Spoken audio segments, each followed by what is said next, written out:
So what are we going to follow?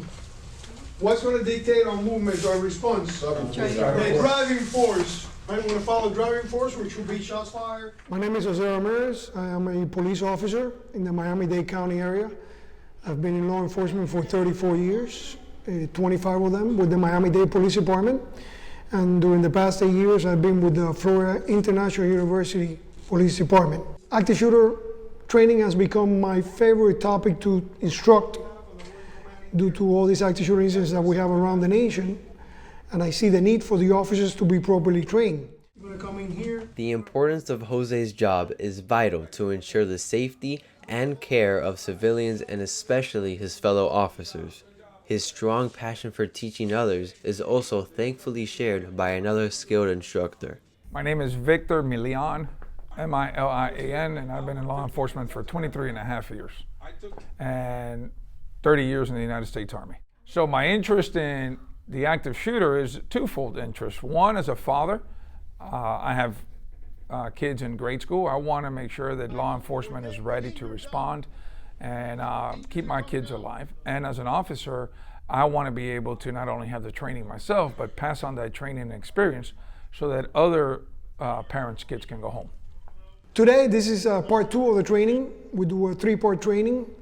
During part 1, we go in depth about the response in the classroom. Then we do practical exercises in the hallways, in the rooms. Part 2, we focus more on the medical portion, which is very important. Priority number 1 for law enforcement during an active shooter incident is to stop the threat. Priority number 2 is to render aid, stop the bleeding. So we put a lot of emphasis into that. We teach officers how to use different medical aids, such as a tourniquet, chest seal, compresses, in order to assist the victims that were affected by this active shooter. While visiting this training session, I was able to get a glimpse into the elaborate way the officers are trained to respond to an active shooter threat. In the video, you can see role players acting as civilians and even the threat itself, and even feel like you are part of the scenario alongside these officers. Go now, go in front, don't point at the floor. Don't follow me. Go with him.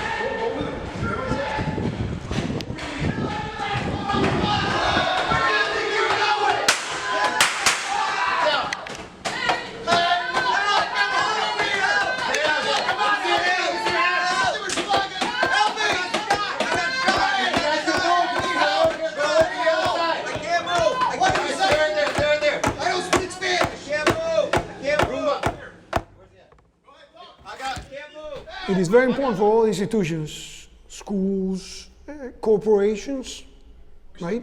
Places that are open to the public. It's important for them to get some type of active shooter training.